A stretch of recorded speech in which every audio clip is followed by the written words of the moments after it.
Hello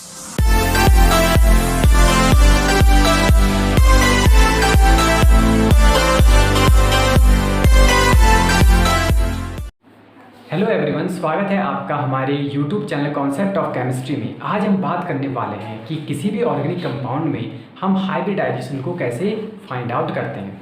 साथ में हम बात करेंगे कार्बोकेटाइन की, कार्बो एनाइन की और फ्री रेडिकल की।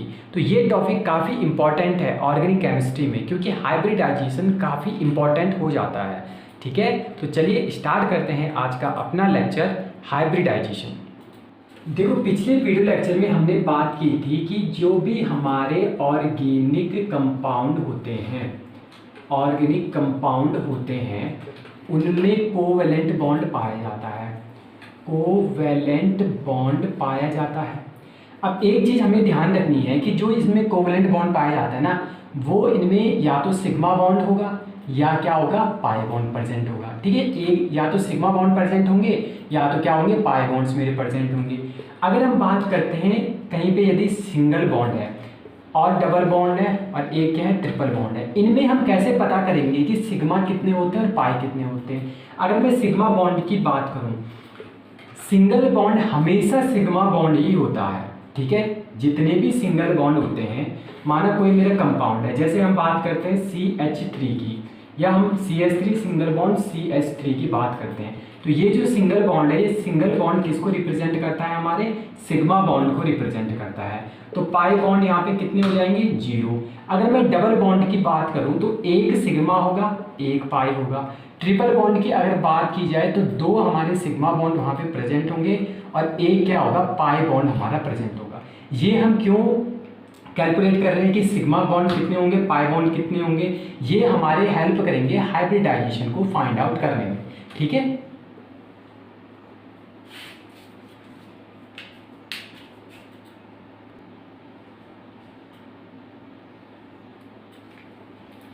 अब बात करते हैं कि हाइब्रिडाइजेशन को कैलकुलेट करने के लिए हमारे पास फॉर्मूला क्या होता है।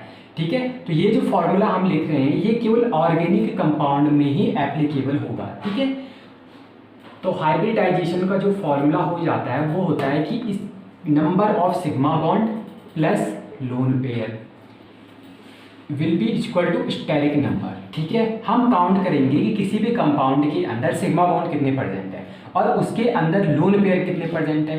तो जो हमारा इनका सम आएगा वो सम कहलाएगा स्टेरिक नंबर। अब स्टेरिक नंबर हमें क्या बताता है, यदि स्टेरिक नंबर मेरा 2 आ रहा है और 3 आ रहा है या मेरा 4 आ रहा है, तो जो ये स्टेरिक नंबर होता है ये ही हमारा क्या बताता है, हाइब्रिडाइजेशन को। स्टेरिक नंबर 2 का मतलब क्या है कि इसमें 2 ऑर्बिटल्स हमारी यूज हो रही है हाइब्रिडाइजेशन में। ठीक है, और वो जो 2 ऑर्बिटल है वो होती है, एक s ऑर्बिटल, एक होती है हमारी p ऑर्बिटल। और यदि मेरा स्टेरिक नंबर 3 आ रहा है तो 3 का मतलब है कि 3 ऑर्बिटल यूज हो रही है हाइब्रिडाइजेशन में। तो इसमें एक s ऑर्बिटल, एक और 2 p ऑर्बिटल हमारी यूज होती है। 4 का मतलब 4 ऑर्बिटल यूज होगी, तो एक s ऑर्बिटल और 3 किसकी होगी, p ऑर्बिटल। ठीक है, तो ऑर्गेनिक कंपाउंड में हमारे केवल ये तीनों ही हाइब्रिडाइजेशन पॉसिबल होते हैं। ठीक है, मैक्सिमम केस में अगर हम देखें तो sp हाइब्रिडाइजेशन, sp2 हाइब्रिडाइजेशन और sp3 हाइब्रिडाइजेशन ही हमारे ऑर्गेनिक कंपाउंड में पाए जाते हैं। और इनको कैलकुलेट करने का जो सिंपल फॉर्मूला है, किसी भी कंपाउंड में देख लो कि यार सिग्मा बॉन्ड कितने हैं प्लस उसके पास लोन पेयर कितने हैं, उसको हम फाइंड आउट कर देंगे स्टेरिक नंबर। और स्टेरिक नंबर हमें बताएगा कि कितने ऑर्बिटल उसमें हाइब्रिडाइजेशन में पार्टिसिपेट करेगी। अगर स्टेरिक नंबर 2 आ रहा है यानी कि एक s ऑर्बिटल होगी और एक p होगी, 3 आ रहा है तो एक s ऑर्बिटल और 2 p की ऑर्बिटल होगी, और 4 आ रहा है तो एक s की होगी और 3 p की होगी। ये तो होगी हाइब्रिडाइजेशन की बात। इनका थोड़ा बॉन्ड एंगल भी देख लेते हैं। sp का जो बॉन्ड एंगल होता है वो होता है 180 डिग्री का, और p का जो बॉन्ड एंगल होता है ये होता है 120 डिग्री का, और sp3 का जो बॉन्ड एंगल पाया जाता है 109.5 डिग्री का होता है। इसके बाद हम बात करेंगे इनके पास की s करेक्टर कितना पाया जाता है। अब हम बात करेंगे s परसेंटेज कितना पाया जाता है। अगर sp की बात करें ना, तो sp में एक s की ऑर्बिटल है, एक p की ऑर्बिटल है, तो दोनों का कंट्रीब्यूशन कितना है, 50-50 का है। तो s की अगर हम परसेंटेज की बात करें तो यहाँ पे 50% क्या पाया जाता है, हमारा s करेक्टर पाया जाता है sp में। और sp2 की अगर हम बात करें तो 2 p की है और 1 किसकी है, s की है। तो यहाँ पे 33.33% क्या पाया जाता है, हमारा s करेक्टर पाया जाता है। और अगर हम यहाँ पे बात करेंगे इसकी, तो यहाँ पे 25% हमारा s करेक्टर पाया जाता है। ये काफ़ी इंपॉर्टेंट है। अब देखो, अभी तक हमने हाइब्रिडाइजेशन का फॉर्मूला फाइंड आउट कर दिया था कि हाइब्रिडाइजेशन की कैसे निकाला जाता है, number of sigma bond plus lone pair. तो जो स्टेरिक नंबर आएगा वो मेरे हाइब्रिडाइजेशन को बता देगा। एक और चीज़ कि हाइब्रिडाइजेशन हमेशा सेंट्रल एटम के रेस्पेक्ट में बात की जाती है हाइब्रिडाइजेशन की, ठीक है। तो ये हमारा अब क्वेश्चन है, ये क्वेश्चन है, इसमें हमें प्रत्येक कार्बन की हाइब्रिडाइजेशन स्टेट को फाइंड आउट करना है कि कौन सा कार्बन किस हाइब्रिडाइजेशन स्टेट में यहाँ पे प्रेजेंट है। पहले बात करते हैं इस कार्बन की। तो यहाँ पे देखो कि हमारे पास सिग्मा बॉन्ड कितने परसेंट है, ठीक है। तो जितने भी मेरे सिंगल बॉन्ड होते हैं वो सारे के सारे सिग्मा बॉन्ड को रिप्रेजेंट करते हैं। इस कार्बन ने यहाँ पे 1 2 3 4 सिंगल बॉन्ड बना रखे हैं, यानी कि 4 इसके पास क्या होंगे, सिग्मा बॉन्ड प्रेजेंट होंगे। क्या इस कार्बन के पास लोन पेयर प्रेजेंट है, तो लोन पेयर प्रेजेंट नहीं है, क्योंकि कार्बन की वैलेंसी कितनी होती है, 4 होती है। उसके वैलेंस सेल में 4 इलेक्ट्रॉन प्रेजेंट होते हैं और चारों के चारों बॉन्डिंग में पार्टिसिपेट हो गए। तो लोन पेयर यहाँ पे कितने आ गए, हमारे 0 आ गए। अब अगर हम बात करें हाइब्रिडाइजेशन की, तो हाइब्रिडाइजेशन क्या होता है कि सिग्मा बॉन्ड कितने हैं प्लस लोन पेयर कितना है equal to steric number. Sigma bond आगे हमारे पास 4, लोन पेयर आगे 0, स्टेरिक नंबर कितना आ जाएगा 4, और 4 स्टेरिक नंबर का मतलब क्या होता है, sp3 हाइब्रिडाइजेशन। यानी कि ये जो यहाँ पे कार्बन है ये किस हाइब्रिडाइजेशन स्टेट में है, sp3, ठीक है। अब हम इस कार्बन की बात करते हैं। इस कार्बन में क्या है कि एक ये जो कार्बन है ना, ये कार्बन एक सिग्मा बॉन्ड तो इस हाइड्रोजन के साथ बना रखा है। अगर हम इसको इस प्रकार से रिप्रेजेंट करें, एक हाइड्रोजन इस प्रकार से इस कार्बन के साथ क्या है, सिग्मा बॉन्ड के थ्रू बॉन्डेड है, और एक सिग्मा बॉन्ड इस कार्बन के साथ बना रखा है, तो 1 सिग्मा 2 सिग्मा। अब ये जो डबल बॉन्ड यहाँ पे प्रेजेंट है, मैंने क्या बोला था कि जहाँ पे डबल बॉन्ड प्रेजेंट होता है वहाँ पे एक सिग्मा एक पाई होता है। हमें काउंट करना है सिग्मा, हमें ओनली सिग्मा बॉन्ड काउंट करना है। तो एक सिग्मा यहाँ पे हो गया, दूसरा और तीसरा, यानी कि इसमें 3 तो हमारे सिग्मा बॉन्ड है। लोन पेयर प्रेजेंट है, लोन पेयर प्रेजेंट नहीं है, तो लोन पेयर कितने हो जाएंगे, यहाँ पे 0 हो जाएंगे। स्टेरिक नंबर कितना आ जाएगा मेरा, यहाँ पे स्टेरिक नंबर कितना आ जाएगा, 3 + 0 विल बी इक्वल टू 3। 3 का मतलब क्या हो गया, sp2 हाइब्रिडाइजेशन, यानी कि इस कार्बन का क्या है, sp2 हाइब्रिडाइजेशन। अब हम क्या करेंगे, सीधे फाइंड आउट करेंगे कि हाइब्रिडाइजेशन कितना होगा। इस कार्बन की बात करते हैं, एक सिग्मा बॉन्ड ये वाला बना रखा है, एक सिग्मा बॉन्ड ये, 2 सिग्मा बॉन्ड, एक सिग्मा बॉन्ड इस हाइड्रोजन के साथ बना रखा है, यानी कि इसमें टोटल 3 सिग्मा बॉन्ड है। हमें पता है कि इसमें लोन पेयर कितने होते हैं, 0 होते हैं। स्टेरिक नंबर कितने आने वाला है, 3 आएगा। तो 3 का मतलब क्या होता है, sp2, ठीक है। 3 स्टेरिक नंबर का मतलब 1 s ऑर्बिटल और 2 p ऑर्बिटल यहाँ पे हाइब्रिडाइज हो रही है। इस कार्बन की बात करेंगे तो एक सिग्मा बॉन्ड ये है, एक सिग्मा बॉन्ड ये है, ये ऊपर डबल बॉन्ड है। डबल बॉन्ड क्या रिप्रेजेंट करता है, एक सिग्मा और एक पाई को, यानी कि यहाँ पे एक सिग्मा यहाँ पे प्रेजेंट होगा। तो 1 2 3 का मतलब sp2। इस वाले कार्बन की बात करेंगे, 3 सिग्मा बॉन्ड इस 3 हाइड्रोजन के साथ है और एक सिग्मा बॉन्ड यहाँ पे है। तो यहाँ पे जो स्टेरिक नंबर आएगा हमारा कितना आएगा, 4 आएगा। लोन पेयर तो कार्बन के पास प्रेजेंट है नहीं, तो स्टेरिक नंबर 4 का मतलब यहाँ पे sp3 हाइब्रिडाइजेशन हुआ। तो इस प्रकार से किसी भी ऑर्गेनिक कंपाउंड में हम हाइब्रिडाइजेशन निकालते हैं प्रत्येक कार्बन सेंटर का। सेकंड एग्जांपल हमारे पास ये, इसमें भी हमें क्या करना है कि प्रत्येक कार्बन सेंटर का हमें हाइब्रिडाइजेशन निकालना है। तो अब हम क्या करेंगे, स्पीड में निकालेंगे। ये जो कार्बन है ना, कार्बन 3 सिग्मा बॉन्ड तो इसके साथ होंगे, एक सिग्मा बॉन्ड ये है, टोटल कितने हो गए, 4 सिग्मा बॉन्ड। यहाँ पे कितने हो गए, 4 सिग्मा बॉन्ड हो गए। देखो, जब भी कार्बन 4 बॉन्ड बनाएगा तो लोन पेयर 0 होगा। जब भी कार्बन 4 बॉन्ड बनाएगा लोन पेयर 0 होगा। ऐसा क्यों, क्योंकि इसके पास वैलेंस में 4 ही इलेक्ट्रॉन है, ठीक है। तो हम बात करेंगे सीधे यहाँ पे स्टेरिक नंबर। स्टेरिक नंबर कितना हो जाएगा, 4, यानी कि ये कार्बन क्या हो जाएगा हमारा, sp3 हाइब्रिडाइज्ड। यहाँ पे हम देख लेंगे sp3। अगर हम इस वाले कार्बन की बात करते हैं तो एक सिग्मा बॉन्ड ये है, एक सिग्मा बॉन्ड इस हाइड्रोजन के साथ बना रखा होगा और एक सिग्मा बॉन्ड ये है। तो 3 सिग्मा बॉन्ड इसके पास प्रेजेंट है। 3 सिग्मा बॉन्ड का मतलब 3 हमारे पास स्टेरिक नंबर आ जाएगा, हाइब्रिडाइजेशन क्या आ जाएगा इसका, sp2 आ जाएगा। ऐसे ही अगर हम बात करें इसकी, देखो जैसे मैं ये बोल रहा हूँ ना, ये जो CH यहाँ पे लिखा हुआ है एक्चुअल में C जो कार्बन है इसने इस प्रकार से हाइड्रोजन के साथ यहाँ पे बॉन्डिंग की हुई है, ठीक है। इस कार्बन की बात करेंगे कि सिग्मा बॉन्ड काउंट करो, जो भी सिंगल बॉन्ड होता है वो सिग्मा होता है, तो यानी कि 1 सिग्मा 2 सिग्मा, डबल में एक होता है हमारा पाई, एक होता है हमारा सिग्मा, तो 1 2 3 यहाँ पे भी 3 हमारा क्या आ जाएगा स्टेरिक नंबर, और अगर हमारा 3 स्टेरिक नंबर आएगा तो हाइब्रिडाइजेशन कितना हो जाएगा इसका भी आ जाएगा sp2। इस वाले कार्बन की बात करते हैं तो 2 सिग्मा बॉन्ड तो इस हाइड्रोजन के साथ बना रखे हैं इसके, एक सिग्मा बॉन्ड ये हो गया, एक सिग्मा बॉन्ड ये हो गया, तो total 4 sigma bond, steric number भी कितना आ जाएगा 4, हाइब्रिडाइजेशन आ जाएगा sp3, ठीक है। इस वाले कार्बन की बात करते हैं, यहाँ पे कितने हैं 3 बॉन्ड हैं, तो ट्रिपल बॉन्ड में क्या होता है कि सिग्मा बॉन्ड कितने परसेंट होते हैं 2% होते हैं, यानी कि 2 सिग्मा तो यहाँ पे हो गए, 1 सिग्मा यहाँ पे हो गए, टोटल कितने हो गए हमारे पास 3 सिग्मा बॉन्ड हो गए, 3 सिग्मा बॉन्ड 3 स्टेरिक नंबर, यानी कि हाइब्रिडाइजेशन sp2 आ जाएगा, ठीक है। तो यहाँ तक तो हमने बात की कि कार्बन का हाइब्रिडाइजेशन कैसे निकाला जाता है। अब यहाँ पे नाइट्रोजन एटम है मेरा, ठीक है, तो नाइट्रोजन एटम में भी हम इसी फॉर्मूले से निकालेंगे।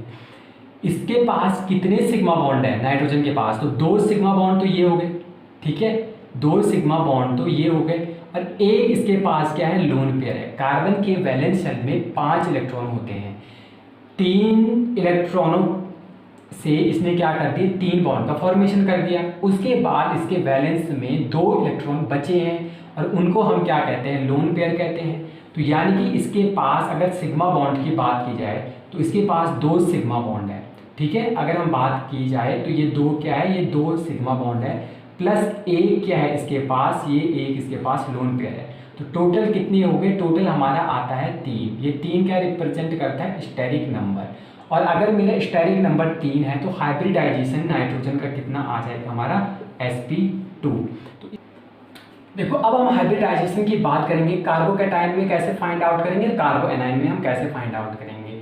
तो अगर मैं इस कार्बन की बात करता हूँ तो इस कार्बन पे कोई चार्ज नहीं है, तो इसमें हम आसानी से निकाल सकते हैं कि 2 बॉन्ड तो इसने इसके साथ सिग्मा बना रखे हैं, ठीक है, और एक बॉन्ड यहाँ पे ये है कि अगर मैं यहाँ पे सिग्मा बॉन्ड की बात करूँ तो टोटल सिग्मा बॉन्ड कितने आ गए 3। लोन पेयर की अगर बात की जाए तो लोन पेयर कितने हैं 0, ठीक है। स्टेरिक नंबर कितना आ जाएगा यहाँ पे स्टेरिक नंबर आ जाएगा 3, और हाइब्रिडाइजेशन हमारा आ जाएगा क्या sp2, यानी कि यहाँ पे जो ये कार्बन है ये sp2 हाइब्रिडाइजेशन में है, ठीक है। इस कार्बन की अगर हम बात करते हैं, ठीक है, तो देखो कार्बन के जो वैलेंस में कितने इलेक्ट्रॉन होते हैं, कार्बन के जो वैलेंस में होते हैं 1 2 3 एंड 4 इलेक्ट्रॉन होते हैं इसके वैलेंस में। अब यदि कार्बन से एक इलेक्ट्रॉन को रिमूव कर दिया जाए, अब यदि कार्बन से एक इलेक्ट्रॉन को रिमूव कर दिया जाए तो यानी कि एक इलेक्ट्रॉन यहाँ से जाएगा, यानी कि 1 नेगेटिव चार्ज चला गया, तो इसके पास एक पॉजिटिव चार्ज क्या हो जाएगा बच जाएगा, ठीक है, एक पॉजिटिव चार्ज क्या हो जाएगा बच। ऐसे क्यों, देखो अगर हम कार्बन की बात करते हैं, कार्बन में टोटल इलेक्ट्रॉन्स कितने होते हैं, कार्बन के पास टोटल इलेक्ट्रॉन कितने होते हैं 6 होते हैं, 6 इलेक्ट्रॉन कार्बन के पास टोटल होते हैं। अच्छा प्रोटॉन कितने होते हैं, 6 इसके पास प्रोटॉन होते हैं, ठीक है, 6 इलेक्ट्रॉन होते हैं, 6 प्रोटॉन होते हैं। अब इन 6 इलेक्ट्रॉनों में से एक इलेक्ट्रॉन चला गया तो 5 इसके पास क्या हो गए, 5 इलेक्ट्रॉन इसके पास टोटल बच गए, लेकिन प्रोटॉन अभी भी कितने हैं 6 है, प्रोटॉन अभी भी कितने हैं 6 है।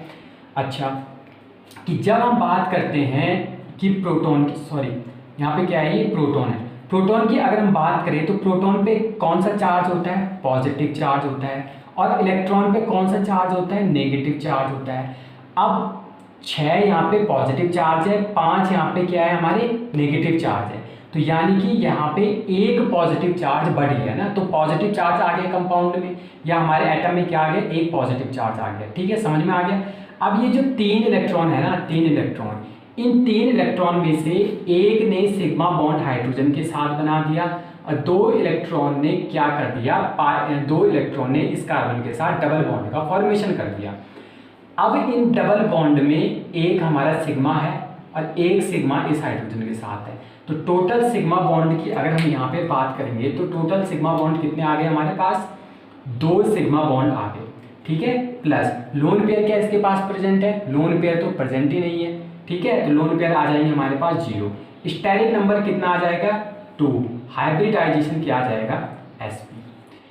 अब हम बात करते हैं कार्बो एनायन के केस में। कार्बो एनायन के केस में कैसे काउंट करेंगे, इस कार्बन की पहले बात कर देते हैं। तो सिग्मा बॉन्ड कितने होंगे भाई इसके पास, सिग्मा बॉन्ड है 2, तो इस हाइड्रोजन के साथ बना रखे सिग्मा बॉन्ड, और एक सिग्मा बॉन्ड यहाँ पे प्रेजेंट होगा, तो टोटल 3 सिग्मा बॉन्ड यहाँ पे प्रेजेंट होगा। क्या लोन पेयर इस कार्बन के पास प्रेजेंट है, नहीं है, तो स्टेरिक नंबर कितना हो जाएगा हमारा 3 हो जाएगा। तो हाइब्रिडाइजेशन कितना आ जाएगा हमारा sp3, 3 का मतलब sp2 आ जाएगा हाइब्रिडाइजेशन, 3 का मतलब 3 ऑर्बिटल है, एक s की और 2 p की।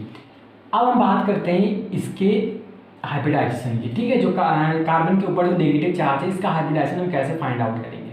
तो कार्बन के पास टोटल कितने इलेक्ट्रॉन होते हैं, 6 इलेक्ट्रॉन होते हैं। अब एक इलेक्ट्रॉन किसी ने इसको क्या कर दिया, डोनेट कर दिया। अब जब एक इलेक्ट्रॉन डोनेट कर दिया, आफ्टर डोनेशन इसके पास 7 इलेक्ट्रॉन हो गए। प्रोटॉन अभी भी कितने हैं, 6 हैं, ठीक है, तो यानी कि यहाँ पे एक नेगेटिव चार्ज बढ़ गया, एक नेगेटिव चार्ज बढ़ गया ना, 6 प्रोटोनों ने यानी कि 6 पॉजिटिव ने 6 नेगेटिव चार्ज को न्यूट्रलाइज कर रखा था, ठीक है, तो हमारे कार्बन के पास कोई भी चार्ज नहीं था। अब एक इलेक्ट्रॉन किसी ने कार्बन को डोनेट कर दिया, तो कार्बन का जो वैलेंस शेल है उसमें 4 इलेक्ट्रॉन पहले थे, अब एक इलेक्ट्रॉन यहाँ पे किसी ने डोनेट कर दिया, अब इसके पास 5 इलेक्ट्रॉन हो गए वैलेंस शेल में, ठीक है, तो जिसके कारण इस पे एक नेगेटिव चार्ज आ गया, राइट, ठीक है। अब ये जो 3 इलेक्ट्रॉन हैं, इन 3 इलेक्ट्रॉनों ने यहाँ पे 3 बॉन्ड बना दिए, 2 डबल बॉन्ड तो इस कार्बन के साथ बना दिया, एक सिंगल बॉन्ड इस हाइड्रोजन के साथ यहाँ पे बना दिया, ठीक है। अब हम बात करते हैं इसके हाइब्रिडाइजेशन की, तो बताओ सिग्मा बॉन्ड कितने प्रेजेंट होंगे इसके पास। तो सिग्मा बॉन्ड इसके पास प्रेजेंट है, एक सिग्मा ये, एक सिग्मा ये, 2 सिग्मा बॉन्ड, प्लस क्या इसके पास लोन पेयर प्रेजेंट है, बिल्कुल लोन पेयर प्रेजेंट है। कैसे, 3 बॉन्डों ने, ये जो 3 इलेक्ट्रॉन है ना, 3 इलेक्ट्रॉन 1 2 3, इन 3 इलेक्ट्रॉनों ने 3 बॉन्ड का फॉर्मेशन कर दिया ना, 3 बॉन्ड का फॉर्मेशन, 2 बॉन्ड ये हो गए और 1 बॉन्ड ये हो गया, 3 बॉन्ड का फॉर्मेशन कर दिया। इसके वैलेंस शेल में 2 इलेक्ट्रॉन अभी भी ऐसे पड़े हुए हैं जिन्होंने बॉन्डिंग में पार्टिसिपेट नहीं किया, और ऐसे इलेक्ट्रॉन जो बॉन्डिंग में पार्टिसिपेट नहीं करते हैं लेकिन वैलेंस शेल में प्रेजेंट होते हैं, तो उन्हें हम क्या कहते हैं, लोन पेयर में कंसीडर करते हैं, यानी कि इसके पास एक लोन पेयर आ जाएगा। तो स्टेरिक नंबर कितना आ जाएगा 3, तो हाइब्रिडाइजेशन क्या आ जाएगा इसका sp2। तो इस प्रकार से हम कार्बोकैटायन और कार्बो एनायन का हाइब्रिडाइजेशन फाइंड आउट करते हैं, ये काफ़ी इंपॉर्टेंट है।